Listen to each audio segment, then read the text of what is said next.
There's a moment most older men And remember. when the Duke You're talking discovered to a the younger mishap, woman. She's the sharp, look she's upon his alive with face energy, was she something laughs to easily. behold. And somewhere in the middle of a perfectly good I conversation, you could feel it. stay A quiet shift, like a small this internal alarm that says, forever. she's too young for you, you're out of place here, don't embarrass yourself.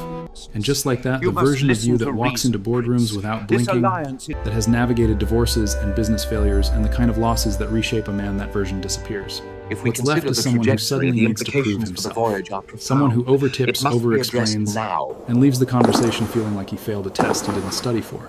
Here's what nobody tells you: that moment isn't about her. It's about a story you've been carrying for years, that with age comes invisibility. That youth is currency you've already spent, that the game has moved on without you. It hasn't. The men who genuinely understand this, not just intellectually, but in their bones, carry themselves differently. They don't compete. They don't perform. They simply exist in the room with a kind of settled authority that younger men haven't yet earned and older men too often abandon. And it draws people in. Not just younger women, everyone. But before you get there, there are 7 specific patterns most older men fall into that systematically destroy their own advantage. Not because they're weak or foolish, but because nobody ever named these mistakes clearly enough to correct them. Let's do that now. Mistake 1, putting her on a pedestal. It starts the moment you see her. She's attractive, she holds herself well, maybe she's a little intimidating in that effortless way some women are, and your brain immediately starts running calculations. How do I not blow this? What do I say? She could have anyone. So you adjust. You become more careful, more agreeable, more considerate of every word. You filter out anything that might create friction. You want to make sure she has a good time, that nothing you say offends her, that you come across as exactly the right kind of man. What you've actually done is place yourself below her, and she feels it. Women always feel it. The energy of a man who's slightly auditioning for the role of someone she might like is fundamentally unattractive, not because women want arrogance, but because they want groundedness. They want to feel the presence of someone who doesn't need their approval, to feel secure. The pedestal doesn't honor her. It shrinks you. The correction here is less about technique and more about perception. Stop seeing an attractive younger woman as a prize to be won, and start seeing her as a person to be genuinely curious about. She has insecurities. She has bad days. She second-guesses herself in conversations just like you do. When you truly internalize that, not as a strategy, but as a real recognition of her humanity, the dynamic levels out, you stop performing, she stops being an object of pursuit, and suddenly there's actual space for real connection. You're not there to impress her, you're there to see if there's something worth building. That reframe changes everything about how you carry yourself. Mistake 2, treating your age like a confession. So, how old are you? For a lot of older men, this question lands like a small ambush. The body tightens, the voice shifts. A beat of hesitation appears where confidence used to be. Sometimes they deflect with a joke that doesn't quite land. Sometimes they answer but follow it up with unnecessary context. But I'm pretty active. I don't feel that old. Most people think I'm younger. All of it signals the same thing: I think this is a problem. And the moment you treat your age as a problem, she starts considering whether it might be one. Here's the truth about age and attraction. Nobody falls for a number. They fall for the person standing in front of them, their energy, their steadiness, their way of making a room feel different. Age is just a fact. It becomes a liability only when you carry it with apology. Say your age. Say it the way you'd say where you grew up, with no particular weight attached. If humor suits you, a light, confident joke can work beautifully, but the humor should come from security, not deflection. The line between the two is whether you'd be comfortable if she didn't laugh. Your age is not the obstacle. Your discomfort with your age is.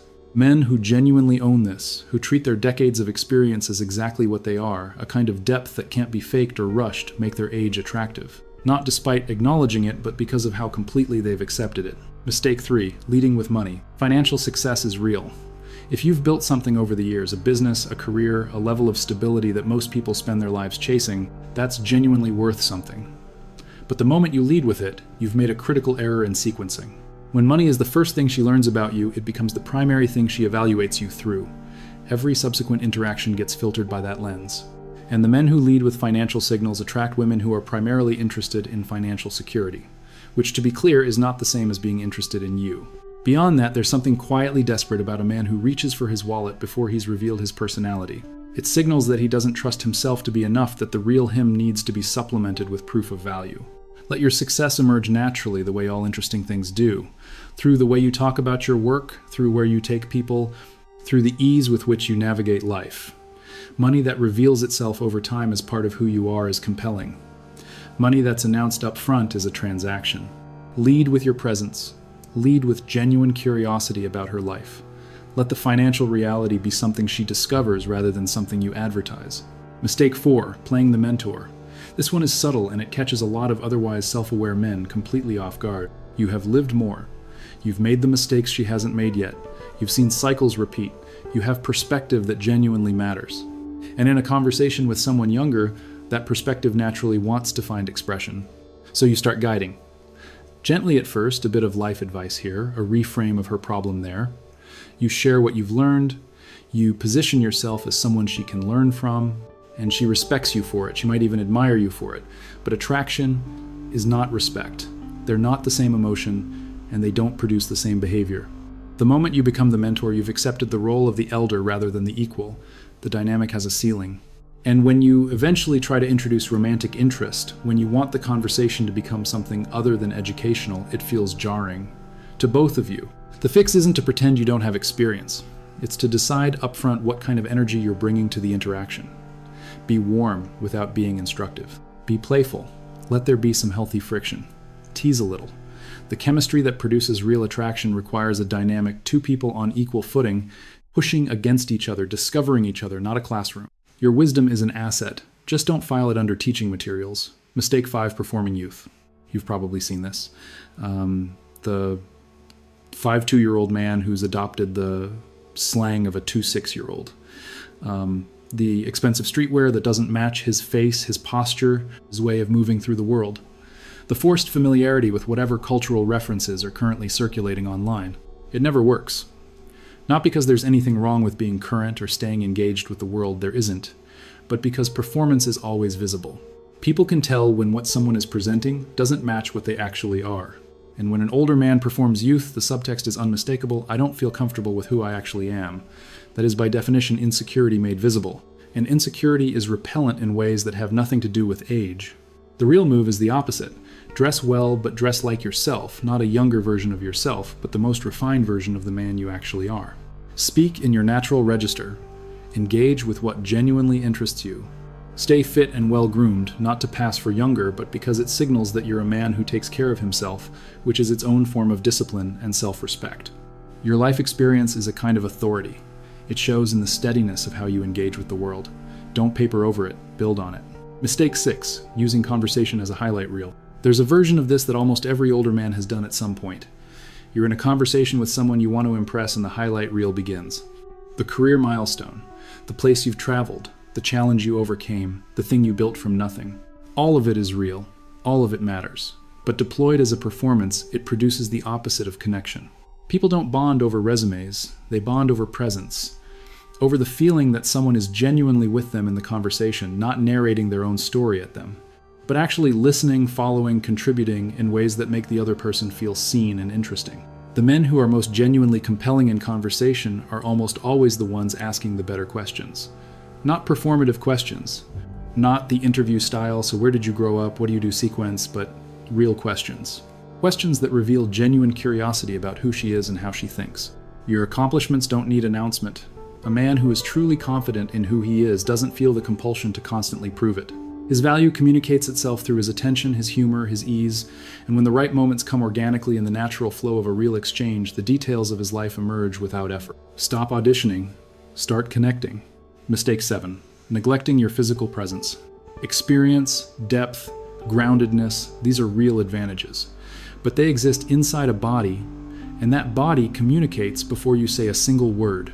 This is not about chasing youth. It's not about trying to look 32 when you're 54. It's about signal. A man who is fit, well-groomed, and dressed in a way that suits him is signaling discipline, self-respect, and the kind of care that extends to other areas of life. People feel these things in the first seconds of interaction. The baseline is simple and achievable clothes that fit properly and match your personality. Basic fitness that keeps you energetic and upright.